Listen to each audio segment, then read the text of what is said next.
अंतरिक्ष क्षेत्र में लगातार भारत की स्पेस एजेंसी इसरो लगातार तेज गति से कदम बढ़ा रही है। इसमें कई ऐसे मिशन और प्रोजेक्ट शामिल हैं जो मील का पत्थर साबित हो चुके हैं। केवल कई मिशन पाइपलाइन में हैं, जिन पर न सिर्फ देशवासी बल्कि पूरी दुनिया की नजर टिकी हुई है। ऐसा ही इसरो का एक मिशन है जिसको लेकर लगातार तैयारी की जा रही है और अब वो अपने आखिरी चरण में है, जिसके बाद भारत का सीधा संबंध अंतरिक्ष से स्थापित हो जाएगा।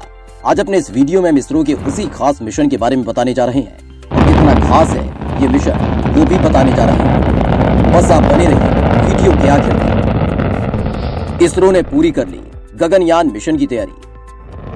दरअसल काफी वक्त से इसरो अपने इस खास मिशन गगनयान की तैयारी कर रहा था, लेकिन पिछले साल जिस तरह से कोरोना काल ने दुनिया के साथ साथ भारत को भी अपनी चपेट में ले लिया, उसका असर इसरो के कई प्रोजेक्ट्स पर पड़ा। उसमें से एक गगनयान मिशन भी था। लेकिन जितनी तेजी के साथ भारत कोरोना काल से बाहर निकला, उतनी ही तेजी इसरो ने अपने इस खास मिशन गगनयान को लेकर दिखाई है, जो जल्द ही प्रक्षेपित किया जाना है और इसके लिए प्रशिक्षण भी पूरा कर लिया गया है। दरअसल गगनयान भारत का पहला मानव अंतरिक्ष मिशन है, जिसके लिए अंतरिक्ष यात्रियों को प्रशिक्षित होना बेहद जरूरी था। इसके लिए इसरो ने ऐसी स्पेस एजेंसी को चिन्हित किया जो पहले भी अपने मिशन में अंतरिक्ष यात्रियों को अंतरिक्ष भेज चुकी है, जिसमें से एक रूस की स्पेस एजेंसी है। और गगनयान मिशन के लिए चयनित किए गए 4 भारतीयों को प्रशिक्षण के लिए रूस भेजा गया, जिसके बाद भारत के पहले मानव अंतरिक्ष मिशन गगनयान के लिए अंतरिक्ष यात्री के तौर पर चयनित 4 भारतीय उम्मीदवारों ने रूस में अपना प्रशिक्षण अब पूरा कर लिया है। मंगलवार को रूस की ओर से एक सरकारी बयान में जानकारी दी गई। दरअसल भारत की स्पेस एजेंसी इसरो का गगनयान मिशन 10,000 करोड़ रुपए की खास महत्वाकांक्षी परियोजना है, जिसके अगले साल भारत की स्वतंत्रता की 75वीं वर्षगांठ वर्ष में प्रक्षेपित किए जाने की संभावना है। भारतीय वायुसेना के 4 लड़ाकू पायलट गगनयान परियोजना के संभावित उम्मीदवार हैं। स्टेट कॉर्पोरेशन रॉसकॉस्मोस ने अंतरिक्ष प्रशिक्षण को सफलतापूर्वक पूरा किया। इस बैठक में रूस में भारत के राजदूत टीवी वेंकटेश और स्टेट कॉर्पोरेशन रॉसकॉस्मोस के संगठित संगठनों के प्रतिनिधि भी थे, जो भारतीय उम्मीदवारों के प्रशिक्षण से संबद्ध थे। अंतरिक्ष उड़ान के वास्ते भारतीय उम्मीदवारों के प्रशिक्षण के लिए ग्लाकोस्मोस कंपनी और भारतीय अंतरिक्ष अनुसंधान संगठन के मानव युद्ध अंतरिक्ष उड़ान केंद्र के बीच 27 जून 2019 को अनुबंध हुआ था। इन भारतीय उम्मीदवारों का प्रशिक्षण 10 फरवरी 2020 को प्रारंभ हुआ। मार्च के आखिर में इसे कोविड-19 महामारी के चलते बीच में रोक दिया गया था, लेकिन बाद में मई में बहाल कर दिया गया।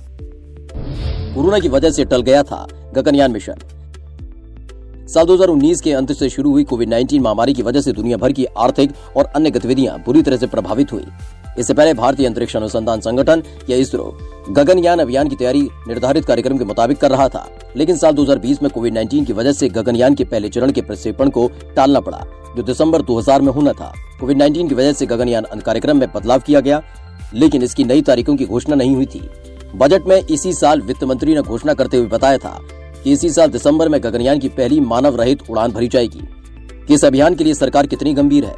दरअसल गगनयान अभियान की घोषणा भारत के प्रधानमंत्री नरेंद्र मोदी ने साल 2018 के स्वाधीनता दिवस के मौके पर राष्ट्र को संबोधित करते समय की थी। इस अभियान के तहत भारत के 3 अंतरिक्ष यात्री साल 2022 में भारतीय स्वतंत्रता दिवस की 75वीं वर्षगांठ के मौके पर 5 से 7 दिन की अंतरिक्ष यात्रा करेंगे। भारतीय अंतरिक्ष अनुसंधान संगठन यानी इसरो के प्रमुख के सिवन ने कहा था कि इसरो अपनी महत्वाकांक्षी मानव अंतरिक्ष मिशन गगनयान के लिए हरित ऊर्जा बना रहा है। इसका इस्तेमाल रॉकेट के हर चरण में किया जाएगा। उन्होंने कहा था कि देश को हरित तकनीक अपनाकर पर्यावरणीय नुकसान को सीमित करने की जरूरत बढ़ गई है। साथ ही उन्होंने ये भी कहा था कि भारत का अंतरिक्ष कार्यक्रम शानदार विफलताओं की नींव पर बना है और हर विफलता की वजह से हमारी प्रणाली में सुधार हुआ है।